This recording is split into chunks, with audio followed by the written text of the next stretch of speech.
السلام علیکم جی بھٹو۔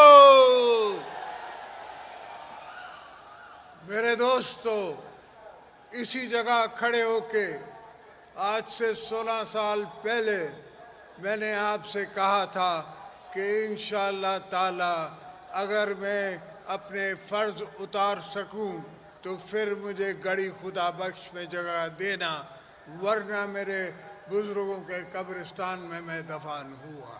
الحمدللہ آج میں کہہ سکتا ہوں بھٹو صاحب کے ریفرنس کے بعد کہ تقریباً ہم نے سارے قرض اتارے ہیں، 73 کانسٹیٹیوٹ کیا ہے اور آپ سب کے حق میں نے سنبھالے ہیں۔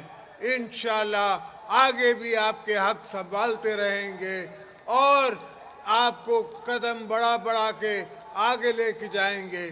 پاکستان غریب ملک نہیں ہے، پاکستان میں صرف اسلام آباد بہت غریب ہے۔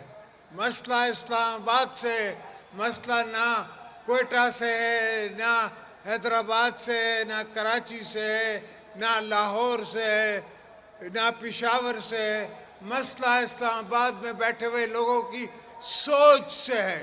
ان کی سوچ نہیں جاگتی، ان کی سوچ نہیں جاگتی، سمجھتی نہیں ہے، سنتی نہیں ہے، آنکھیں دیکھتی نہیں ہیں، ان کو نظر نہیں آتا کہ غریب کے ساتھ کیا ہو رہا ہے، ان کو نظر نہیں آ رہا کہ بھوکا کیسے سوتا ہے، ان کو نظر نہیں آتا کہ کپڑے نہیں ہوتے تو اپنے تن پہ بندہ بیٹھ کے اپنے بچوں کے ساتھ کیا کرتا ہے۔ یہ ساری چیزیں سیاستدانوں کو نظر آتی ہیں، اس لیے کہ ہمیں دیکھنی پڑتی ہے۔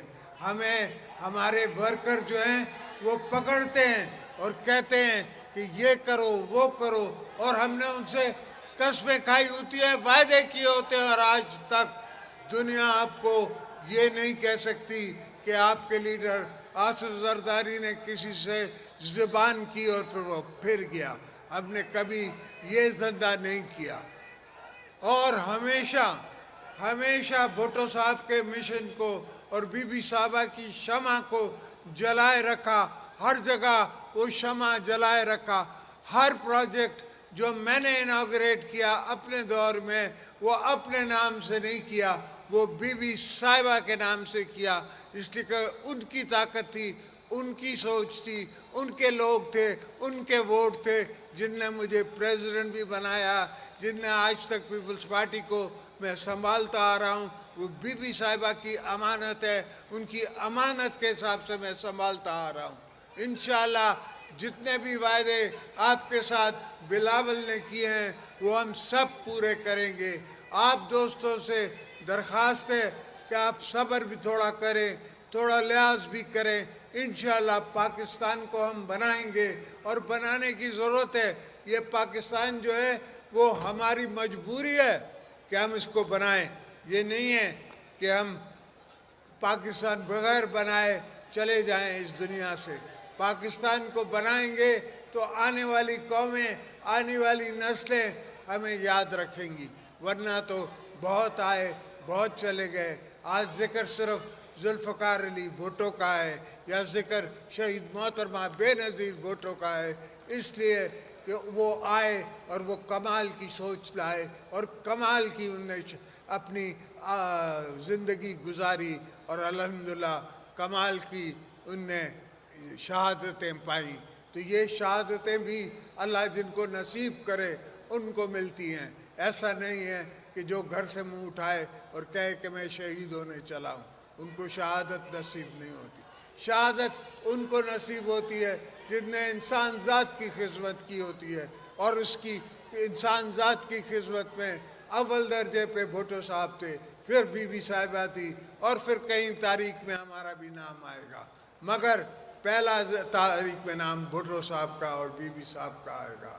تو دوستو، آپ اپنی ہمت باندھے رکھیں، آپ سوچ سمجھ کے سمجھیں کہ آپ کا اور آپ کی لیڈرشپ کا کوئی اور مسئلہ نہیں ہے۔ ہمارا مقصد یہ ہے کہ آپ کو آپ کے حقوق ملے، غریبوں کو حقوق ملے، لوگوں کو پانی ملے، اناج ملے، لائننگ ہو، ڈیمز بنے، تھر جو ہے وہ سبز و ساغاب ہو جائے، اور سارے بلوچستان کو بھی ہم سراب کر سکیں، گلگت بلتستان کو بھی ہم سراب کر سکیں، گلگت بلتستان سے ہم چائنا ٹریڈ شروع کر سکیں.